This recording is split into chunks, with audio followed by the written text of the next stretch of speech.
Nós erguemos o teu nome, Senhor, sobre todo nome.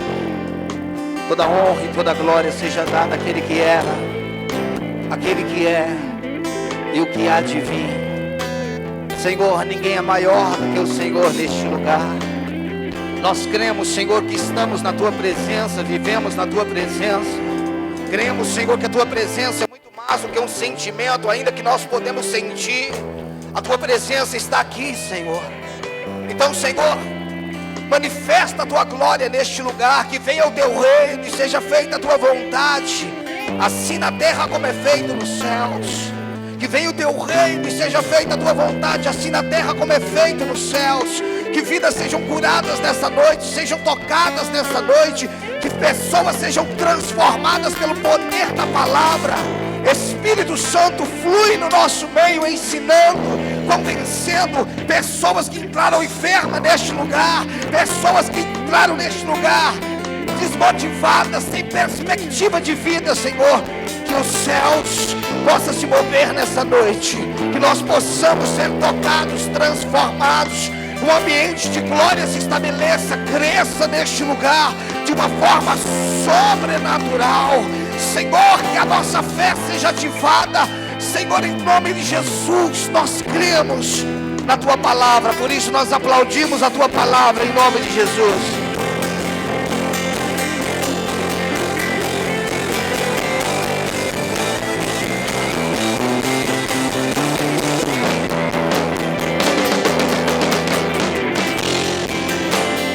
Aleluia, glória a Deus. Podeis assentar, todos que... Glória a Deus. Boa noite, graça e paz, amém? Glória a Deus. Como foi dito, está bastante frio, né? Mas é bom poder estarmos na presença do Senhor, amém? Glória a Deus. Esses dias atrás, numa quarta-feira, eu preguei sobre o propósito eterno de Deus. Eu falei qual é o eterno propósito de Deus. Que o propósito eterno de Deus não era a salvação do homem. Que o eterno propósito de Deus é uma família semelhante a Ele. Nós cometemos o erro, a igreja comete o erro, ou tem cometido o erro todas as vezes que começa a ver Deus a partir da queda do homem. É como se nós só vemos Deus agindo a partir do pecado. Escute, Deus tinha um propósito eterno antes da queda do homem. Amém? Porque parece que tudo que nós vemos é Deus agindo devido ao pecado do homem.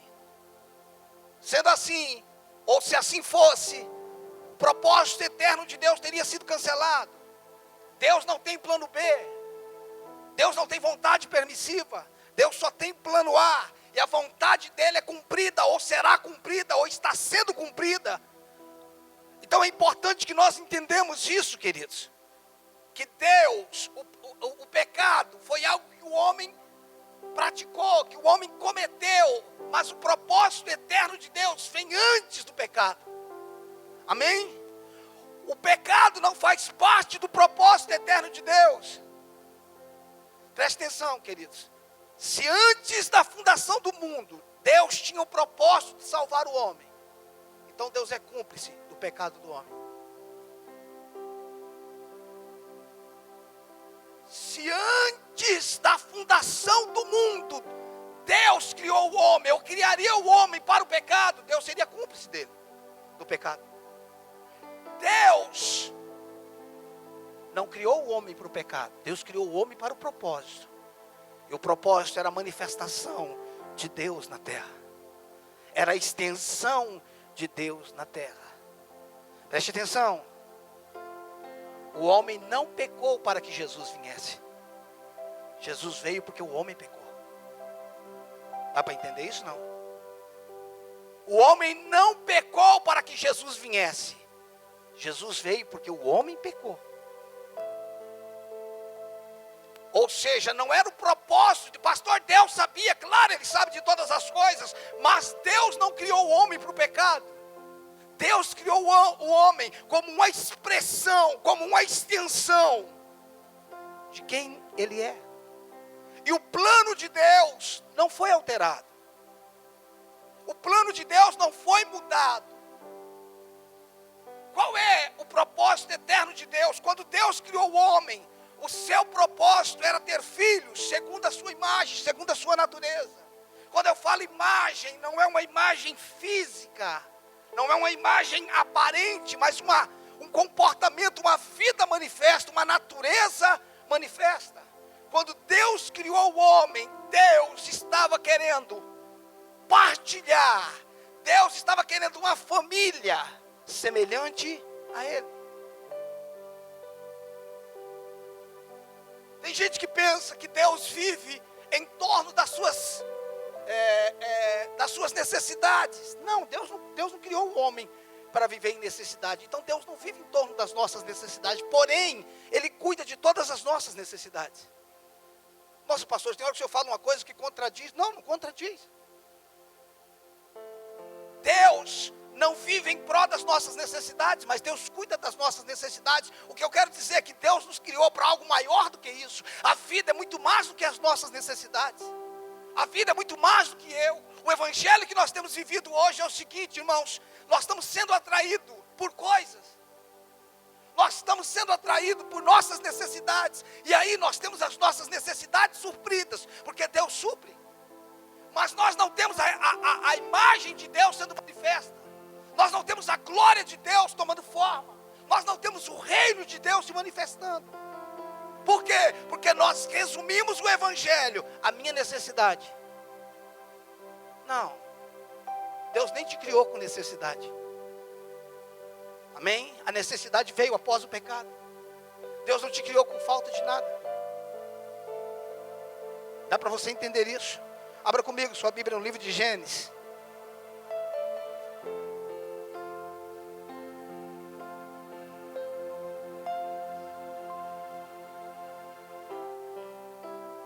Gênesis capítulo 1, versículo 26. Aleluia, glória a Deus. Gênesis capítulo 1, versículo 26, acharam? Diz assim: também disse Deus, façamos o homem à nossa imagem, conforme a nossa semelhança, e tenha ele domínio sobre os peixes do mar, sobre as aves dos céus, sobre os animais domésticos, sobre toda a terra e sobre todos os répteis que rastejam pela terra. Presta atenção. Disse Deus, façamos o homem à nossa imagem. Não é uma imagem física, é uma condição espiritual.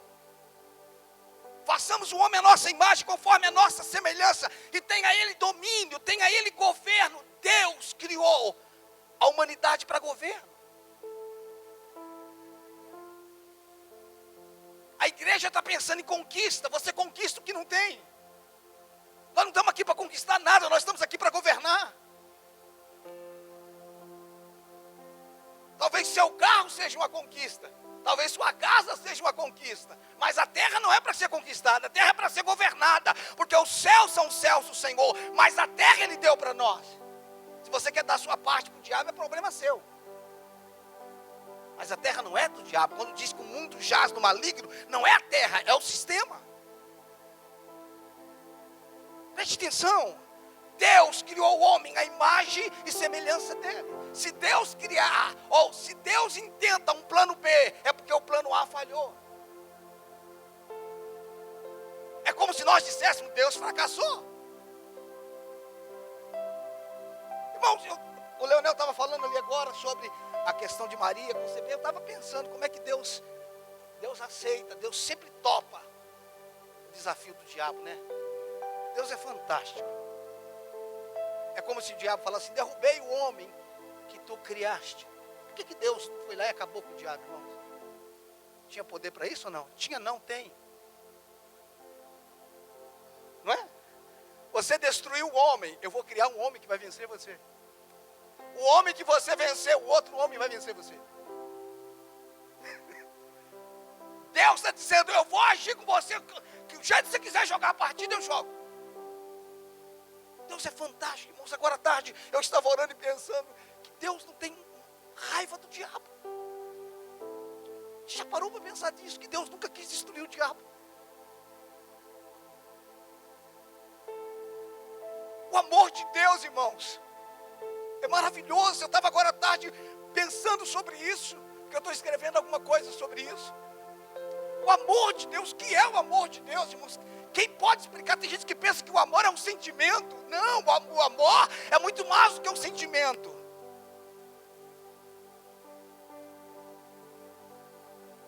Nós estamos confundindo desejo com amor. Nós estamos confundindo prazer com amor.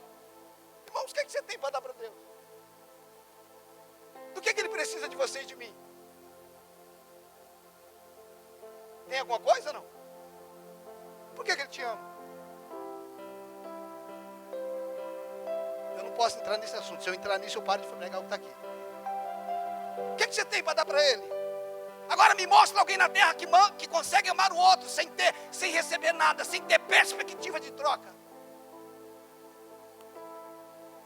Nós estamos sempre amando o outro por aquilo que o outro pode me dar. Não é que eu amo o outro, eu amo o que o outro me dá. Você sabe quando é que nós vamos descobrir quando é que nós amamos? Quando o outro não tiver mais nada para nos dar. Deus não te amou depois que você virou crente. Deus te amou quando você ainda era pecador. Sabe o que Ele está dizendo? Eu não concordo com o que você faz de errado, mas nada altera o meu amor por você. Eu te amo independente de qualquer coisa. Dá para você entender como é o amor dele? Sabe o que Ele está dizendo? Ele está dizendo, não depende do que você me dá, não depende do que você me faz, depende simplesmente de mim. Eu decidi te amar, não tem porquê, não tem para quê, e eu te amo, pronto, final. Não é pelos teus acertos, não é pelos teus erros. Eu não sou atraído por você, eu sou atraído por mim e você. Isso é o amor dele. Ele não tem amor. A natureza dele é amor. Ele se move em amor. Ele se manifesta em amor. Esse é Deus. Você continuaria, irmãos, casado, se a outra pessoa, se o seu cônjuge não pudesse mais corresponder à sua perspectiva?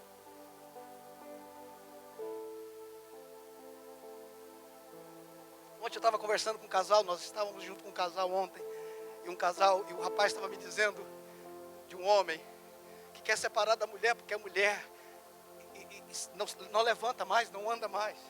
Ou seja, no miúdo é o seguinte, ela não supre mais as minhas necessidades físicas. Está casada há muitos anos, eu quero me separar dela. Por quê? Eu quero me separar. Porque ela se tornou inútil.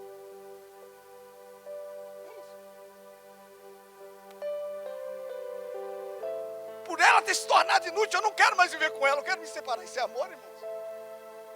É amor. Mas é amor egocêntrico. É um amor voltado para si mesmo. Deus não te ama pensando nele. Ele te ama pensando em você. Isso não é maravilhoso, irmãos?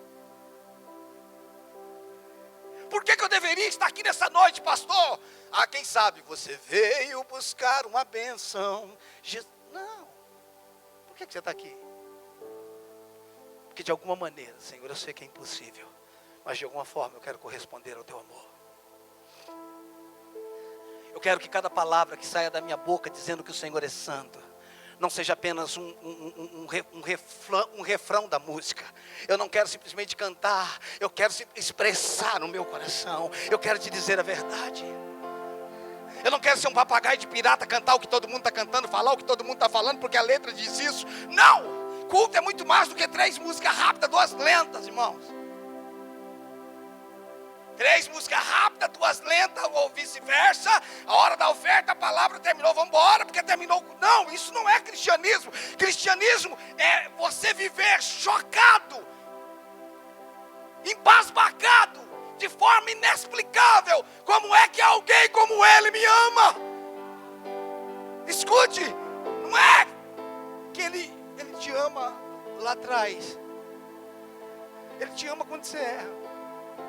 E Ele continua te amando. E Ele vai continuar te amando. E Ele vai te dizer, como diz a parte da música que nós cantamos: tu não descansarás sem ter tudo de mim. Ou até que tenha tudo, meu coração é teu.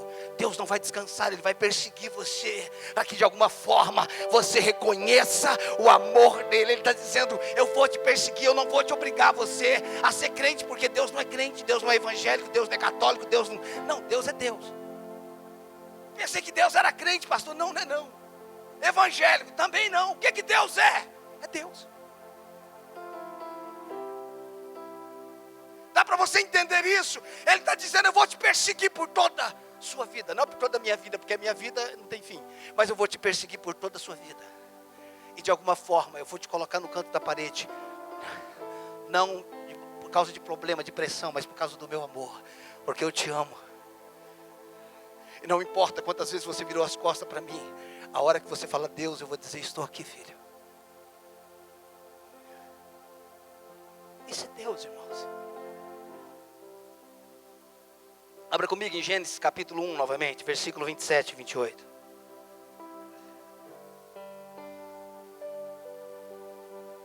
Agora à tarde, enquanto eu orava, eu fiquei falando para Deus: Deus, obrigado pelo teu amor. Eu não sei como explicar, não sei como corresponder, mas eu quero te agradecer porque o Senhor me ama. Eu não sei porquê, mas o Senhor me ama. Eu não sei o que o Senhor vê em mim, porque eu não tenho nada para te dar, porque primeiramente você é dono de tudo.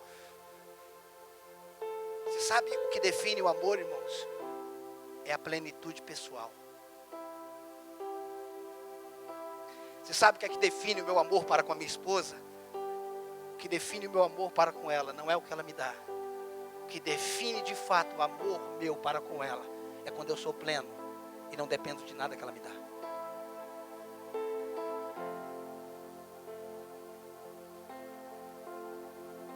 Se eu não dependo de nada que ela me dá, qual o motivo que eu tenho para amá-la? Só o motivo de manifestar o verdadeiro amor. Porque senão, irmãos, nós não amamos o outro. Nós amamos o que o outro dá. E se você parar de me dar, acabou o amor.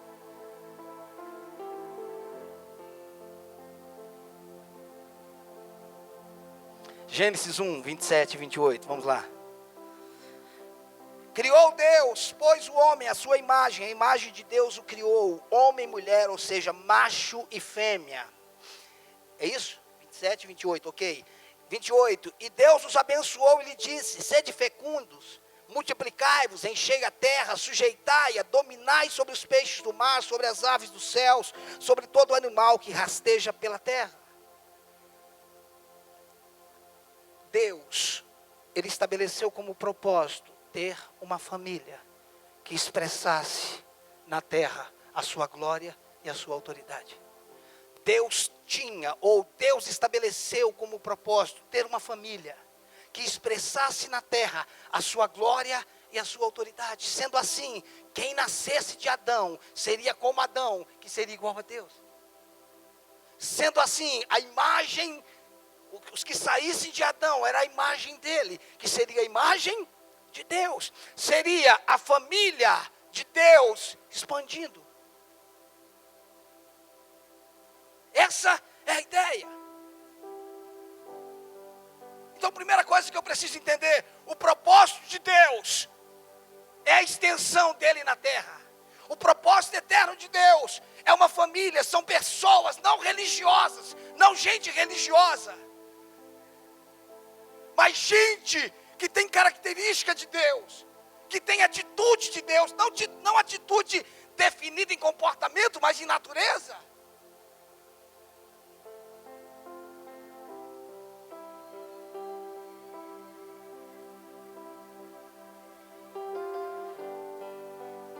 O que eu quero dizer com isso é que, por que eu estou ratificando isso? Porque a ideia não é uma imagem física.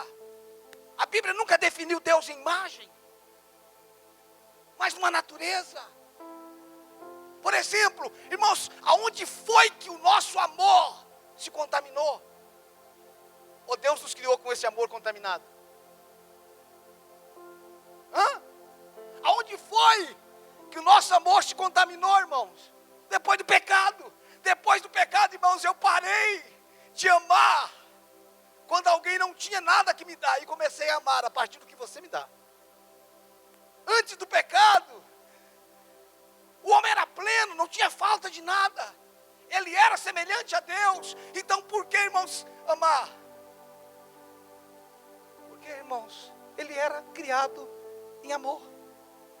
Mas o homem contaminado, ele nunca ama sem anseios. Ele sempre ama por aquilo que o outro pode dar.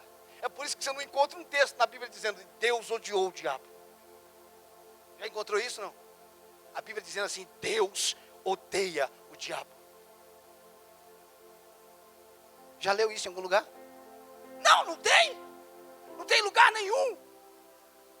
Você está dizendo que Deus ama o diabo? Não. Eu só estou dizendo que ele não odeia. Preste atenção, irmãos. Deus criou o homem para que quando ele olhasse para o homem, ele visse no homem. E para que quando o homem olhasse para Deus, ele se visse em Deus. Essa era a ideia de Deus. Escute, Deus conosco, Emmanuel, não é só Deus conosco, é Deus em nós. Como nós precisamos ter esse entendimento, irmãos.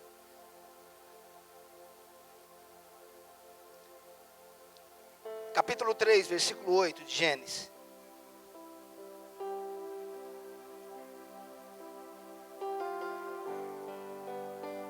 Capítulo 3, versículo 8.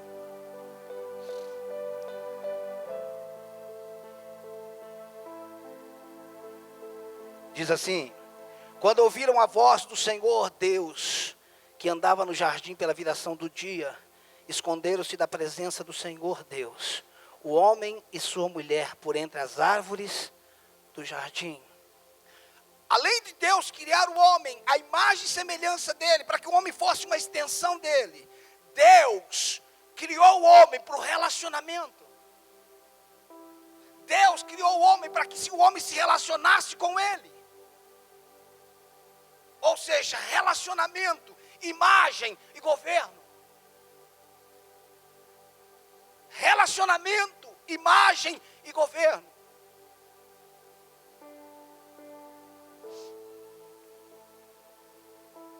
Resumindo, irmãos, Deus criou o homem para ser rei e sacerdote.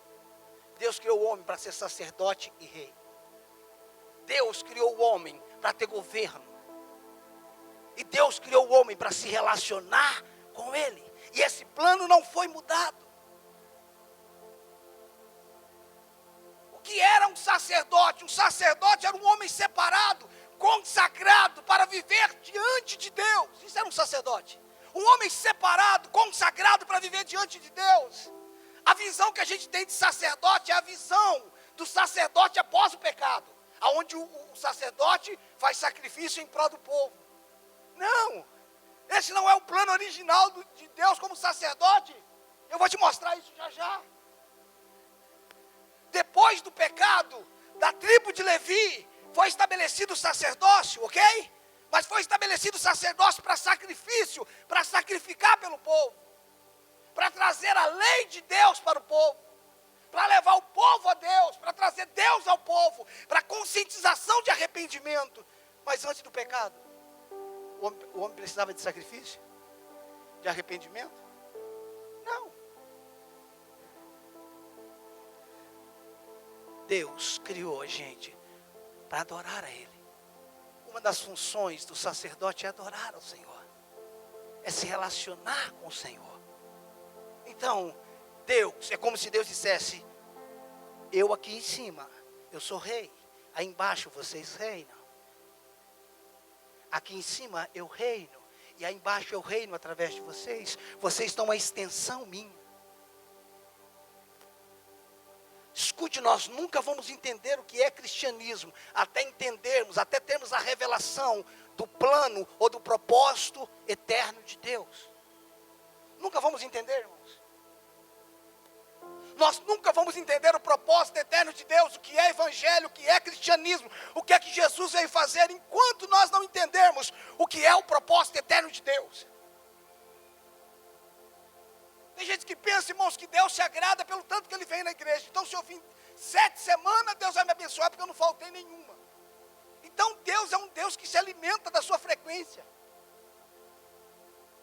Vamos colocar uma maquininha de cartão, irmãos.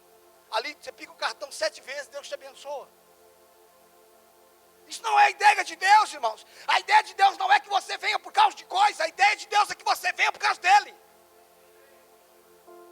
Essa é a ideia de Deus. Eu quero que você esteja aqui, não por aquilo que eu posso te dar, ou não por aquilo que você precisa, mas por aquilo que eu sou.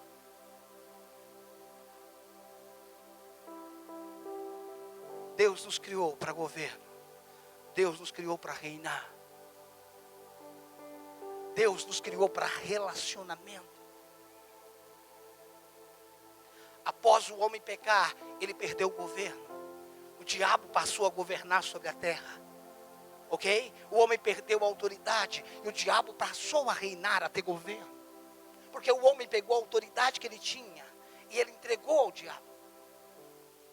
E pelo homem ter cometido pecado, ele não só perdeu o governo, o fato dele ter perdido o governo é consequência, porque ele perdeu o sacerdócio, ele perdeu o relacionamento. Irmãos, e depois que o homem perdeu o sacerdócio, ele perdeu o governo.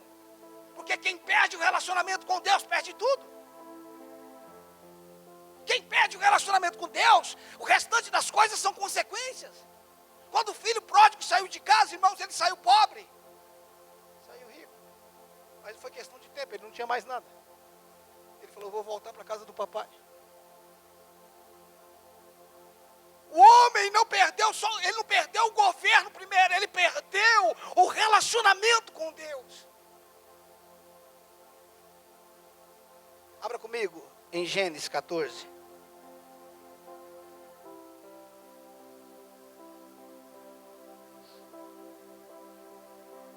Gênesis 14.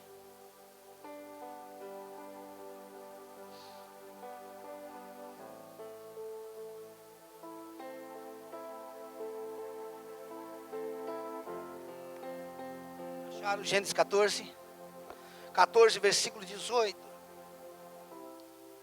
Gênesis 14, 18. Vai aparecer uma figura estranha aí agora nesse versículo que nós vamos ler. Uma figura bastante estranha. Presta atenção. Versículo 18 diz assim: Melquisedeque, rei de Salém, trouxe pão e vinho. Era sacerdote do Deus Altíssimo. Novamente, veja, presta atenção. Versículo 18. Melquisedeque, rei de Salém. Eu acabei de dizer que o homem foi criado para reinar e ser um sacerdote, ser sacerdote e reinar. Então está dizendo, Melquisedeque, rei de Salém, trouxe pão e vinho. Ele era sacerdote do Deus Altíssimo. Ele não era só rei, ele também era sacerdote. Por que ele trouxe pão e vinho? Porque o pão tem a ver com o reino. O pão fala do reino. O vinho fala do sacerdote. Quem era o pai de Melquisedeque? Quem era a mãe? Da onde que ele apareceu? Nós vamos ver daqui a pouco em Hebreus. Que ele não tinha início nem fim de dias. Por quê? Porque ele era um tipo de Cristo. Ele não veio, irmãos, de ninguém. Ele apareceu. Ele era rei e sacerdote. Deus nos criou para sermos reis e sacerdotes. Por que as famílias estão destruídas? Porque não tem sacerdote dentro de casa. Não tem sacerdote. O marido simplesmente diz o seguinte: eu coloco comida dentro de casa, vocês não me valorizam, como se a família dele fosse passarinho. Se eu coloquei comida, dei água, dei tudo, tinha que estar tudo bem. Não, família não é aquela que você sustenta com alimento, irmãos. Sacerdócio é muito mais do que colocar comida. Sacerdote é aquele que tem a visão de Deus, que governa como o Senhor. Se nós perdemos o relacionamento com Deus, nós não temos sacerdócio dentro da nossa casa. Por que tem filhos matando pai e mãe? Veja se no Jardim do Éden tinha isso, irmãos. O primeiro homicídio aconteceu depois que o homem foi expulso. Sabe, escute, olhe para mim. O que você está vendo acontecendo no mundo não faz parte do plano original de Deus.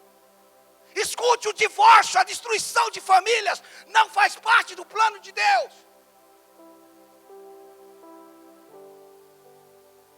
Não faz parte do plano de Deus. Agora,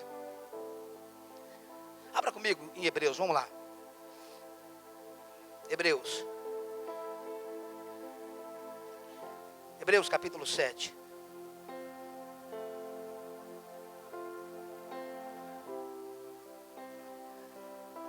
O escritor de Hebreus está falando aqui sobre Melquisedeque, que nós acabamos de ler em Gênesis. O escritor de Hebreus está falando como... Aqui o escritor de Hebreus está trazendo mais detalhe. Acharam? Hebreus capítulo 7. Acharam ou não?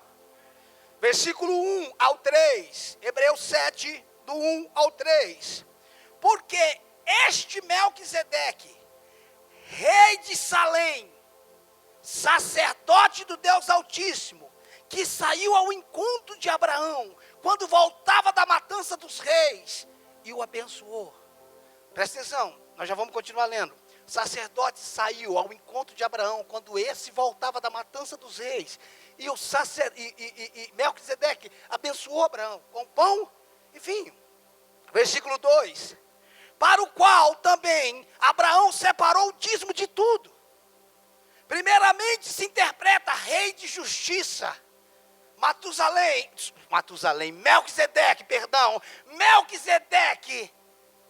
Melquisedeque tipifica rei de justiça. Depois também rei de Salém, ou seja, rei de paz. Quem é o rei da paz? Quem é o príncipe da paz? Jesus, o rei da justiça, é ele.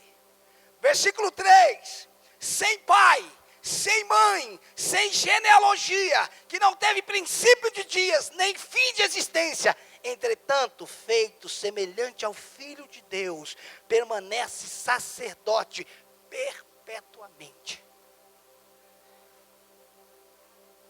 O que é que Deus está falando com Abraão? O que é que Deus nos mostra hoje? Mesmo quando o homem perde rei e sacerdote, governo, Deus aparece para Abraão na pessoa de Melquisedeque, como rei da paz, como sacerdote. Deus está manifestando ali o propósito eterno dele. Irmãos, só um parênteses aqui, eu vou abrir um parênteses e vou fechar. Irmão, não é esse o assunto aqui não. Por que Abraão deu dízimo para Melquisedeque? Da onde que ele inventou isso? Porque a primeira pessoa a dizimar foi Abraão, ok? Da onde que Abraão tirou esse negócio de dízimo, irmãos? Que o povo acha ruim até hoje. Da onde que ele tirou essa ideia, irmãos? Eu estava pensando sobre isso, falei, de onde que essa palavra nem existia, foi Abraão que criou. E deu o dízimo de tudo. Não, estou falando, não quero falar de dinheiro, não, irmão, só que você tem um entendimento. Presta atenção, dízimo não se limita à entrega de determinado valor. Você sabe o que é isso? Melquisedeque é o rei de Salém, que significa rei da paz e rei de justiça. O que é que significa o dízimo, irmãos? Dízimo é o reconhecimento que eu estou tendo para com aquele que me deu vitória sobre todos os meus inimigos.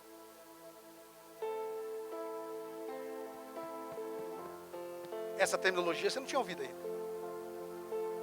Dízimo é o reconhecimento. Quando foi que Abraão deu dízimo? Quando ele voltava a vencer, Melquisedeque abençoou ele, que é rei de justiça e rei de paz. Quem é que me dá paz? É o dinheiro? Quem é que faz justiça para mim? É o governo? Tudo que nós não temos no Brasil, por enquanto, é justiça.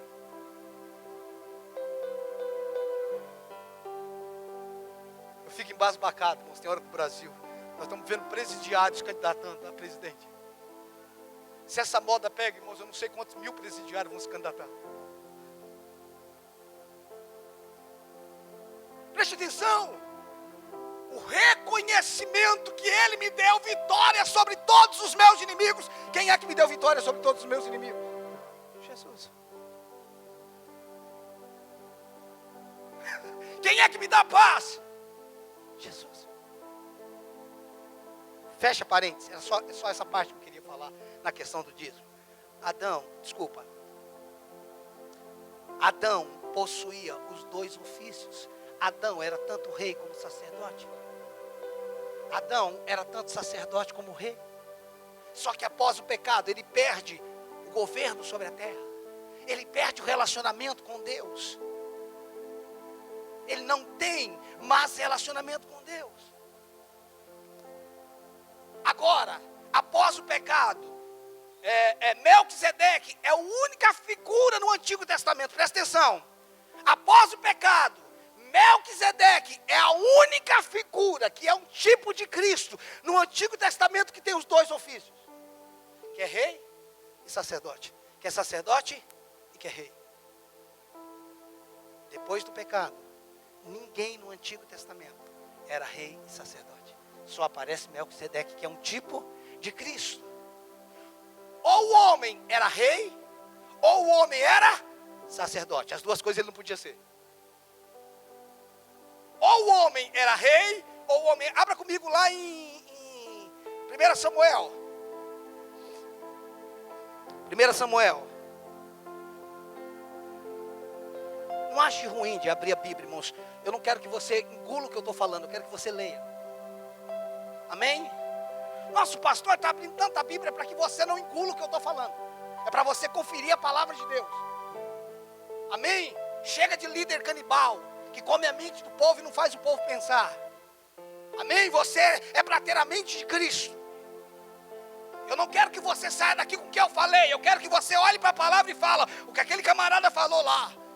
Está na Bíblia. Porque o que vai mudar a sua vida não é o que eu falo. É a palavra de Deus falando com você. 1 Samuel, capítulo 13. Versículo 8.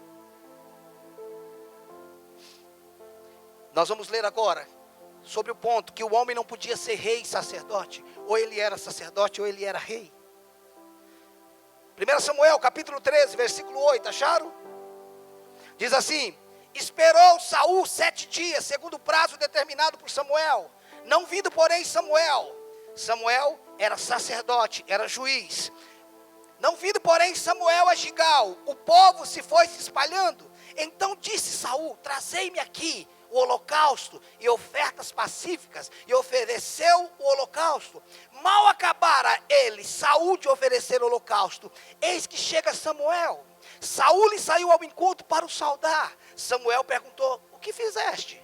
Respondeu Saul: vendo que o povo se ia espalhando daqui, e que tu não vinhas nos dias aprazados, e que os filisteus já se tinham juntado em Micmas, eu disse comigo: agora descerão os filisteus contra mim a Gigal, e ainda eu não obtive a benevolência do Senhor, e forçado pelas circunstâncias, eu ofereci holocaustos. Então disse Samuel a Saul: procedeste neciamente. Samuel está dizendo: você foi louco em não guardar o mandamento que o Senhor teu Deus te ordenou, pois teria agora o Senhor confirmado teu reino sobre Israel para sempre.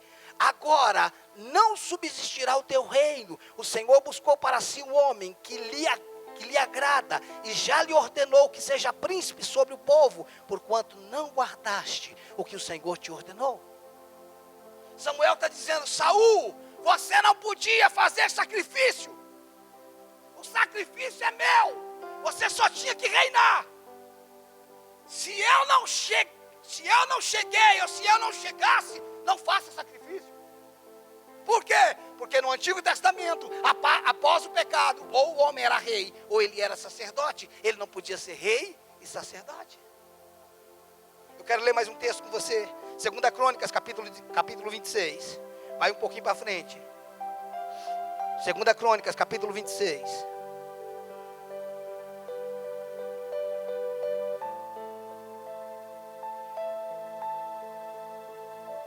Capítulo 26, versículo 16. Aqui está falando de outro rei, está falando do rei Uzias. 2 Crônicas, capítulo 26. Acharam? Capítulo 26, versículo 16 diz assim: Mas, havendo já se fortalecido, exaltou-se o seu coração para a sua própria ruína, e cometeu transgressões contra o Senhor seu Deus, porque entrou no templo do Senhor para queimar incenso no altar do incenso. Porém, o sacerdote Azarias entrou após ele, com 80 sacerdotes do Senhor, homens de maior firmeza, e resistiram ao rei Uzias, e lhe disse: a ti, Uzias, não compete queimar incenso perante o Senhor, mas aos sacerdotes, filho de Arão, que são consagrados para este mister. Sai do santuário, porque transgrediste, nem será isso para a honra tua, da parte do Senhor Deus. Então Uzias se indignou, tinha incensário na mão para queimar incenso, indignando-se ele, pois contra os sacerdotes, a lepra lhe saiu na testa perante o sacerdote, na casa do Senhor, junto ao altar do incenso. Versículo 20. Então o sumo sacerdote Azarias e todos os sacerdotes voltaram-se para ele, e eis que estava leproso na testa, e apressadamente o lançaram fora, até ele mesmo se deu pressa em sair, visto que o Senhor o ferira. No Antigo Testamento, ou o homem era rei, ou ele era sacerdote, ele não podia ser as duas coisas. Por quê? Porque o domínio e a influência, presta atenção, o domínio e a influência espiritual, ou o domínio e a influência espiritual no Antigo Testamento era do sacerdote. O domínio e a influência das coisas materiais cabiam ao rei. O rei tomava conta das coisas materiais e o sacerdote tomava conta das coisas espirituais. O homem não podia ser sacerdote e rei, porque era muito para a cabeça dele. Era muito poder. O homem estava contaminado. O homem havia caído, não poderia exercer esses dois ofícios, pois a sede de domínio ia destruir o homem. Ou ele era rei, você pode ver que teve uns que quis ser rei, Uzias quis ser rei e sacerdote. Ele já tinha conquistado tudo, falou: hoje eu estou a fim de fazer um sacrifício. E ele foi lá sacrificar, ele achou que podia fazer tudo. Mas ele não podia ser sacerdote, já que ele era rei. Nós já estamos indo para a reta final, querido. Jesus, a restauração do propósito eterno de Deus. Tudo que o homem perdeu no Éden, Jesus restaurou. Em todo o Antigo Testamento, o homem não pode ser rei e sacerdote, mas Jesus veio restabelecer todas as coisas. Abra comigo em Salmo 110. Salmo 110, verso 1 e 2.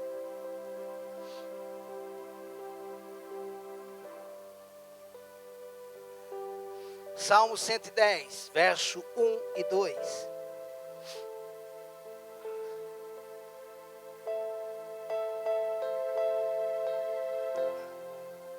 Acharam?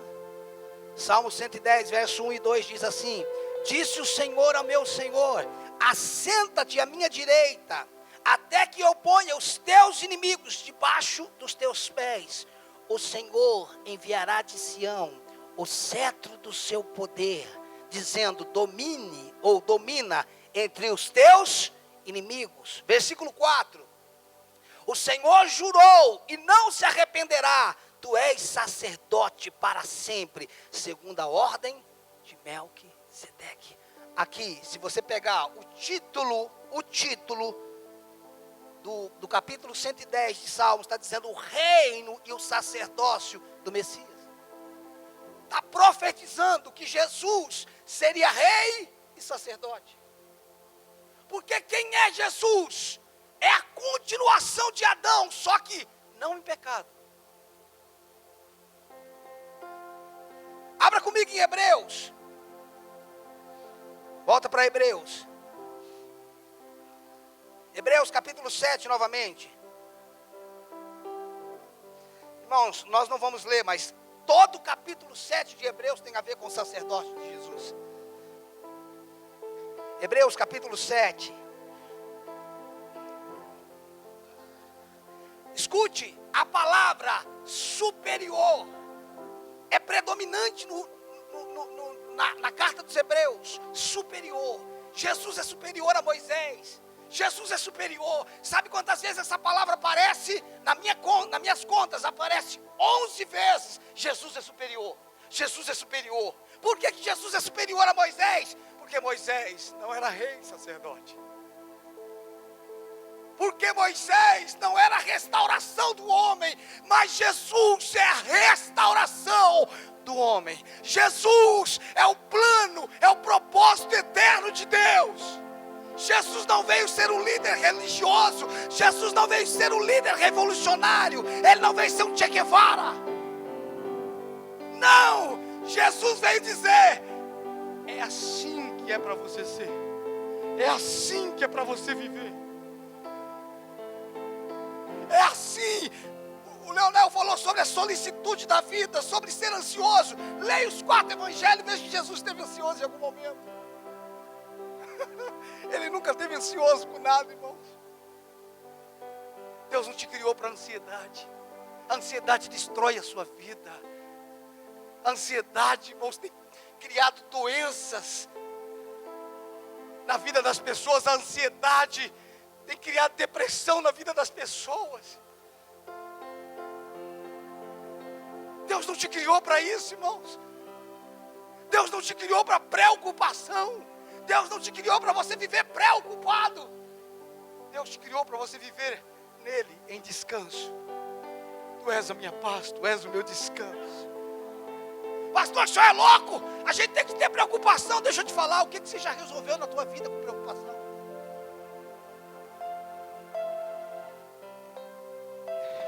Preocupação é engano, irmãos. É orgulho. Meu Deus, meu Deus, meu Deus, meu filho não chega. Eu ligo, meu Deus, não atende. Dá tudo errado, não é? Você quase morre, daqui a pouco o menino chega. E aí, mãe, tudo bem? Tudo bem o quê, menino? Eu estava louca aqui por causa de você. A sua loucura apressou ele. Boleto que você tem para pagar amanhã, fique acordado agora à noite para ver se amanhã ele acorda pago.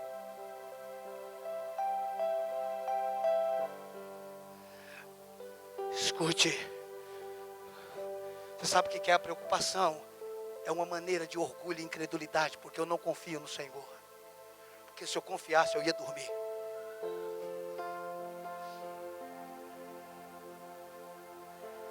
Irmão, se fosse para pagar a conta amanhã, passasse a noite acordado, nós ia fazer uma vigília aqui hoje. Vamos fazer uma vigília aqui. Eu confesso que eu acredito que mais da metade ficaria aqui, irmão.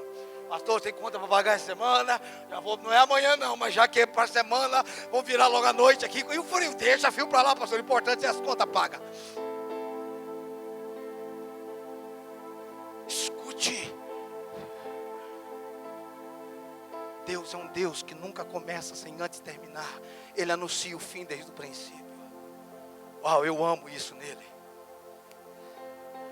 Ele escreveu todos os nossos dias. Todos os nossos dias foram escritos e determinados quando nenhum deles existia. Sabe o que isso significa? Que se eu acordei hoje, irmãos, e eu estou dentro do plano de Deus, não importa os reveses desse dia, não importa os problemas desse dia, antes de terminar esse dia, Deus criou uma solução para mim. Deus tem uma resposta para mim. Pastor, o que eu tenho que fazer para a solução? Fazer uma campanha? Não, só faz campanha quem não foi eleito. Quem foi eleito não faz na campanha.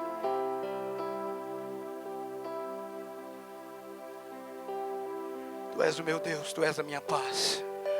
Tu és o Deus que cuida de mim.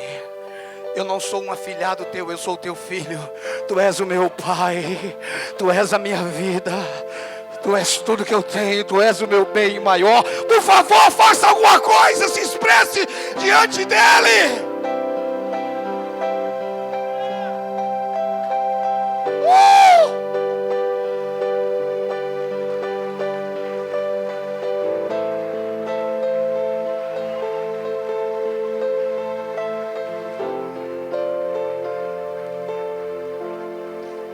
Tem gente que fala assim, eu não entendo esses crentes, ele prega que tudo é fácil. Eu não estou pregando que tudo é fácil. Se eu falasse isso para você, é mentira. Seria mentira. Não é tudo fácil não. Mas não tem nada difícil para Deus. Não tem nada Eu poderia falar, essa semana você não vai ter problema nenhum. Você falava, glória a Deus. Não! Você pode enfrentar problemas essa semana. Pastor, vira a boca para lá. Você pode enfrentar problemas essa semana. E eu não preciso fazer mais como o salmista disse. Elevo meus olhos para o monte. Eu não preciso olhar para o monte, porque não vai vir o socorro de lá. Preciso olhar para Jesus, autor e consumador da minha fé. Você está entendendo? O cristianismo, irmãos, não é uma estrada que você não vai ter dificuldade. Simplesmente é uma estrada. Cristianismo é aquilo que determina você chegar ao final. Vamos lá, eu quero encerrar. Hebreus 7.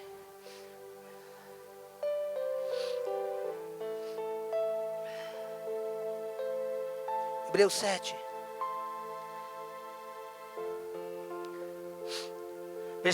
Versículo 17.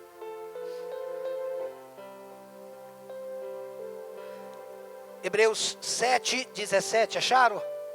Diz assim: porquanto se testifica, tu és sacerdote para sempre, segundo a ordem de Melquisedeque. Portanto, por um lado se revoga a anterior ordenança, por causa da sua fraqueza e inutilidade, pois a lei nunca aperfeiçoou coisa alguma. Por outro lado, se introduz a esperança superior, pela qual nos chegamos a Deus. Versículo 20, e visto que não é sem prestar juramento, porque aqueles sem juramento são feitos sacerdote. 21, mas este com juramento, por aquele que lhe disse, o Senhor jurou, e não se arrependerá, tu és sacerdote para sempre. Por isso mesmo Jesus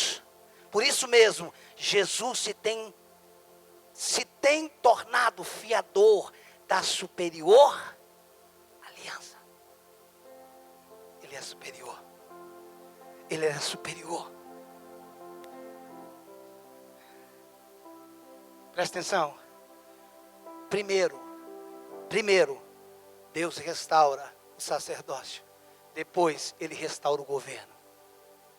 Primeiro, Deus restaura o nosso relacionamento com Ele. Depois, Deus restaura o nosso governo sobre a terra. Não há como inverter essa ordem. Não tem como você ser rei sem ser sacerdote. Não tem como. Primeiro você é sacerdote, depois você é rei. Vamos ler o último versículo? Apocalipse capítulo 1. Apocalipse capítulo 1. Eu sei que é prepotência minha querer falar de um assunto de rei e sacerdote numa noite. Não dá para falar. Precisaria de alguns dias para falar sobre isso. Mas está bem resumido mesmo. Apocalipse capítulo 1, versículo 6. Acharam? Apocalipse 1,6 diz assim: e nos constituiu reino, e nos constituiu reino, sacerdotes para o seu Deus e Pai. A Ele a glória, o domínio, pelos séculos dos séculos. Amém. E nos criou e nos constituiu reino, sacerdote. Deus, através de Jesus, nos linkou a Ele mesmo. Deus, através de Jesus, nos deu a condição que Adão tinha perdido. Escute, hoje, depois do Calvário, nós podemos ser sacerdote e ser rei. Hoje nós podemos ter relacionamento com Deus, e nós podemos ter governo sobre a terra. Escute, queridos, a igreja precisa acordar neste tempo. Nós precisamos entender o que é ser um cristão. Não é ter uma carteirinha, não é frequentar uma igreja. É muito mais que isso. Ser cristão é ter uma vida que corresponde ao seu Pai. Ser cristão é ter uma conduta no mundo que corresponde à do seu Pai. Não é religião.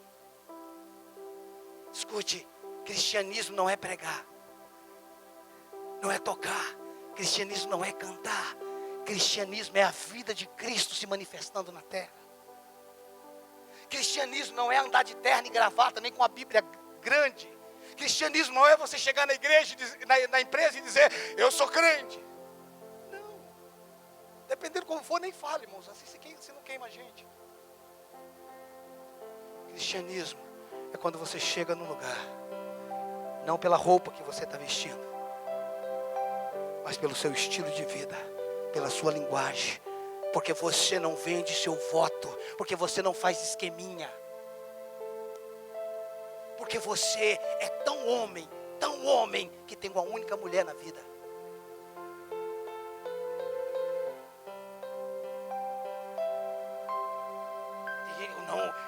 Eu sou homem, eu gosto de mulher. Não, você é macho, homem é outra coisa. Qualquer macho gosta de fêmea. Isso é instinto, irmãos. Ser homem é diferente de ser macho. Todo homem é macho, mas nem todo macho é homem. Sabe por quê, irmãos? Quando você é um homem em Deus, você é um homem pleno. Você vive em plenitude. Aí, irmãos, nós vamos ter Cristo se manifestando lá na oficina, lá na empresa, lá nas estradas quando estiver dirigindo. Aí nós vamos ter Cristo em todos os lugares. Dá para você entender isso? Você não precisa falar que é crente. Não, irmãos. Você só precisa manifestar Jesus. Você não precisa ser um alienado. Eu não falo de futebol, eu não falo de... Não é isso que é ser cristão, irmãos.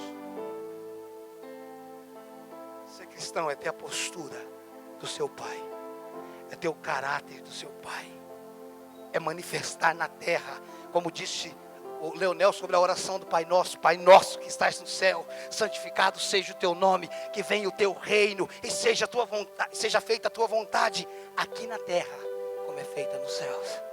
Que seja feita a tua vontade aqui na terra, como é feita nos céus. Pastor, é difícil ser empresário nesse país. Por quê? A taxa tributária é um absurdo. Deixa eu te falar uma coisa, quem paga mais tributo não são os ricos, são os pobres. Amém, irmãos? Quem paga mais tributo não são os ricos. Quem paga mais tributo são os pobres. Você já viu algum rico financiando uma casa pela Caixa Econômica com 30 anos? Você já viu um rico comprando na Casa Bahia, pagando em 10 vezes? Então não venha com essa conversinha que não dá para ser empresário. O que eu quero dizer com isso é que a maioria dos que estão aqui não são empresários e paga imposto de tudo. Amém, irmãos? Então não venha com essa desculpa. Às vezes nós estamos querendo alimentar o nosso mau caratismo.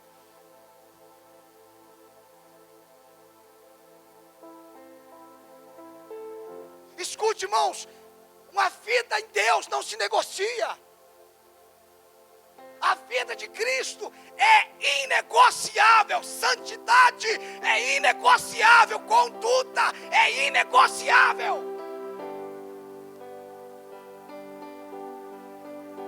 Família é inegociável. É isso que nós precisamos entender. Eu não gostaria que saísse dessa noite, eu não gostaria que a gente saísse dessa noite aqui um monte de crente. Eu queria que a gente saísse daqui cristão. Saísse um monte de cristão, cada um indo para o lado. E amanhã, irmãos, aqui nós temos diversos lugares que vão estar, que você vai estar amanhã. Um está em Santa Mara, outro está aqui, outro está na Lapa, outro...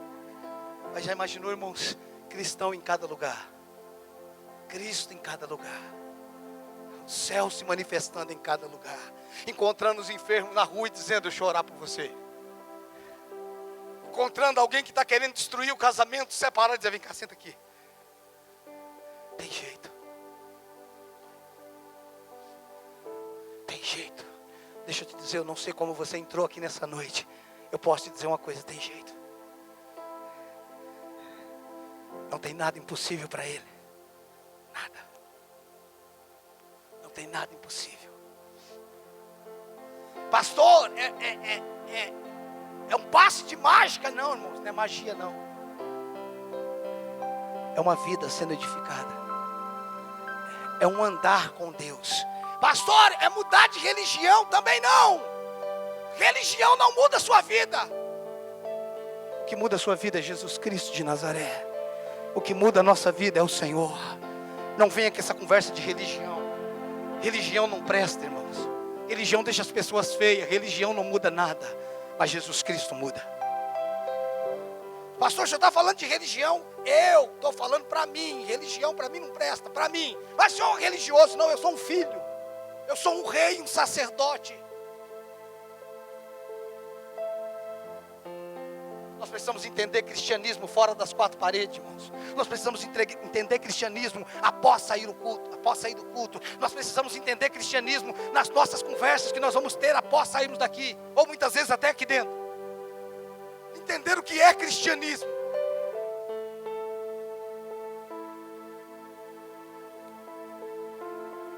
Entender cristianismo quando nós formos maltratados.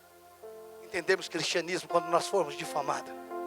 Entendemos cristianismo quando nós fomos injuriados, quando nós fomos injustiçados. Isso é cristianismo. Isso é cristianismo. Você é a imagem e semelhança de Deus. Você é a imagem e semelhança de Deus. Eu gostaria de convidar você a estar em pé, por favor.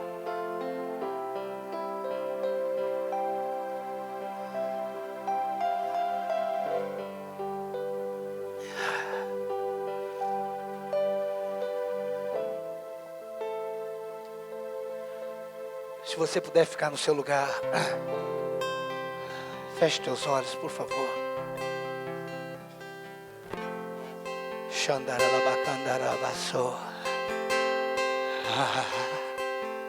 Feche teus olhos. Há uma presença de Deus fluindo neste lugar. Ele é Rei dos Reis. Ele é Senhor dos Senhores. Ele é rei sobre as nossas vidas, mas Ele nos fez reis sobre a terra. Ele não nos fez reis sobre as pessoas. Ele não nos fez reis sobre pessoas. Ele nos fez reis sobre a terra. Oh, Santo, Santo, Santo. Louvado e exaltado seja o Senhor Jesus Cristo para todo sempre. Aquele que restaurou a nossa condição, aquele que nos deu vida, aquele que restaurou o nosso sacerdócio, aquele que restaurou a nossa condição de governo. Oh!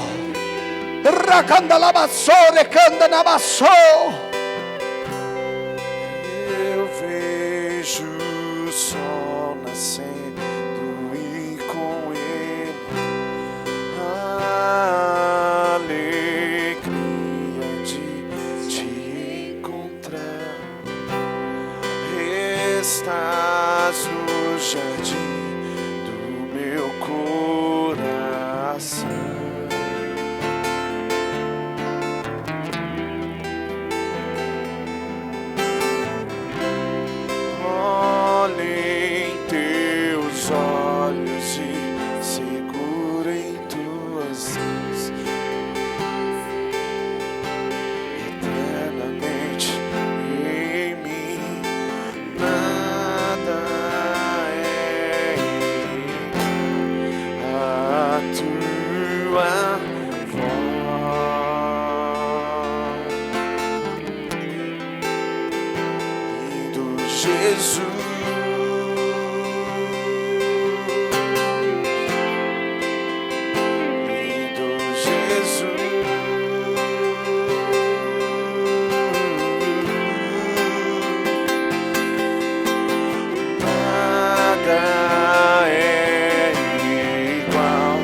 me fascina.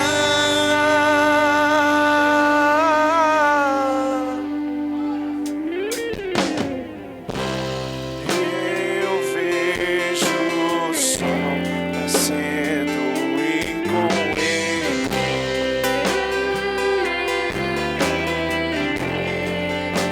te encontrar.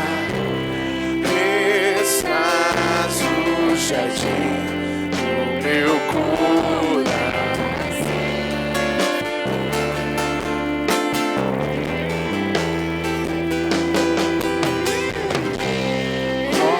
Olhe em teus olhos e segura em tuas mãos, pois vives eternamente em mim.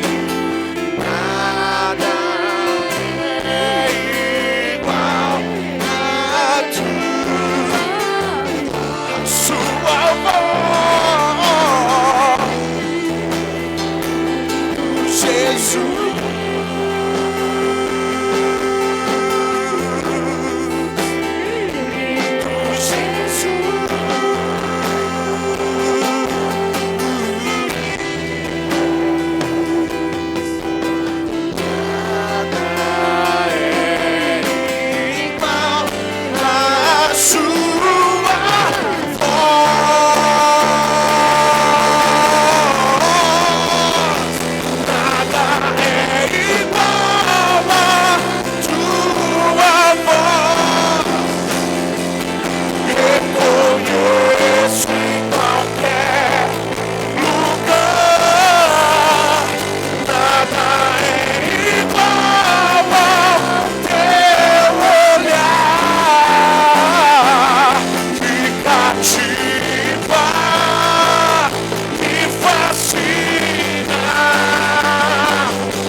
Mãos e declare isso.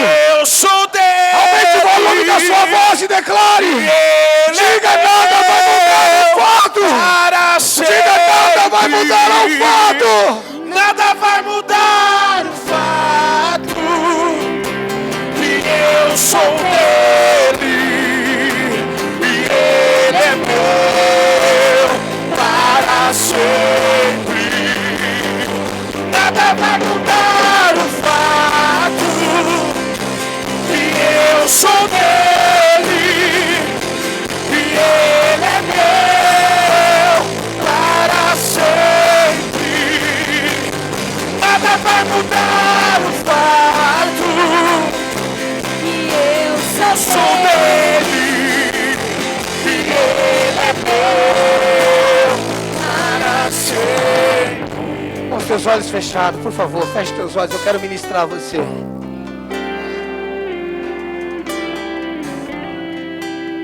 O que você precisa, o que você está precisando não é que essa situação seja mudada. O que você está precisando é que Jesus entre na sua vida. Não adianta mudar a situação e não mudar de vida. Não adianta mudar de família e não mudar de vida. Não adianta mudar de emprego e não mudar de vida. O que nós precisamos é de Cristo na nossa vida. O que nós precisamos é abrir o nosso coração para Ele e dizer: Senhor, restaura a minha vida. Muda a minha vida, muda a minha história, Senhor. Eu não quero ser mais o mesmo, eu não quero ser mais a mesma. Eu cansei de viver essa vida.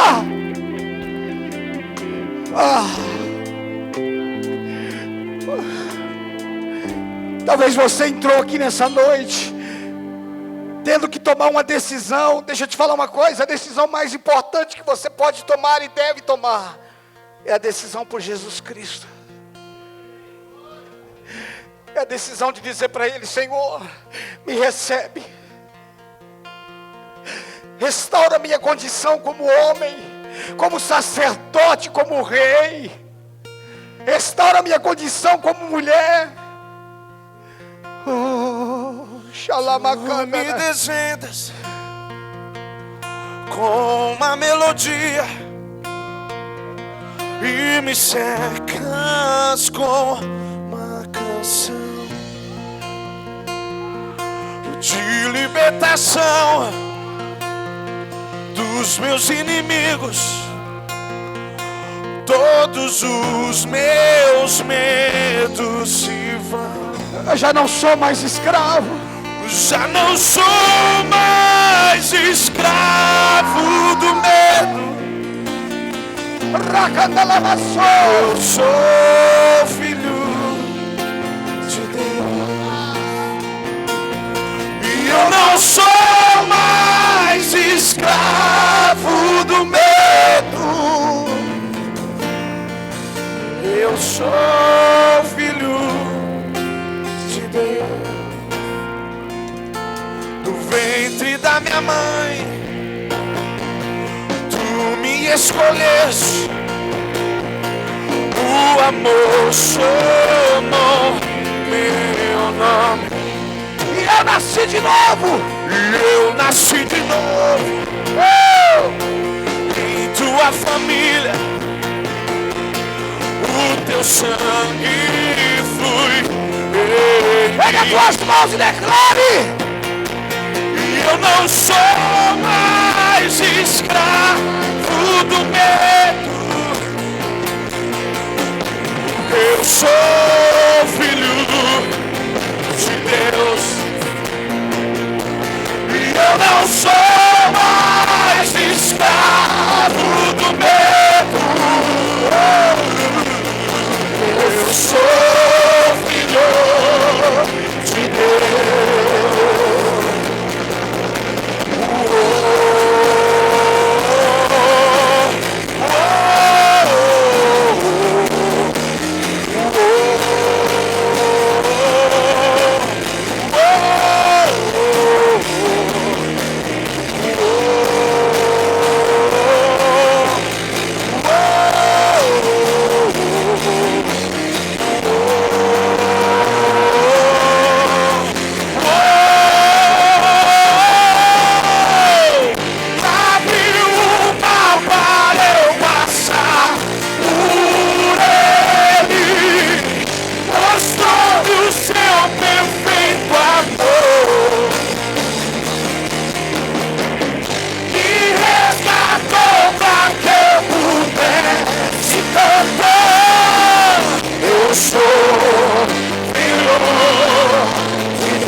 Eu sou filho de Deus. Enche a sua boca e declare: eu sou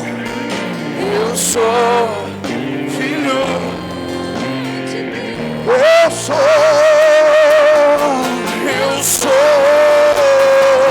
Eu sou seu filho, a quem compraste naquela cruz e pagaste um alto preço. O seu amor me alcançou, fui alcançado pelo teu amor. Eu sou filho, eu não sou mais escravo, eu não sou mais escravo do medo. Eu sou filho de Deus. Diga: eu já não sou mais escravo. Eu não sou mais escravo do medo. Eu sou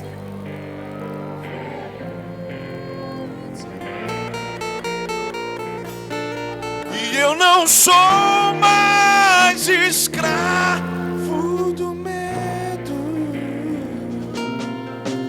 Eu sou filho.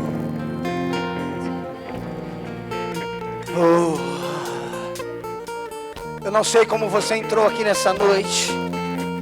Eu não sei como está o seu coração. Mas eu tenho certeza que Deus falou com você nessa noite. Eu queria saber se tem alguém nessa noite que quer entregar a sua vida a Jesus. Eu quero que o Senhor restaure a minha condição. Eu quero mudar de vida. Eu quero que você saia do seu lugar e venha aqui que eu quero orar por você.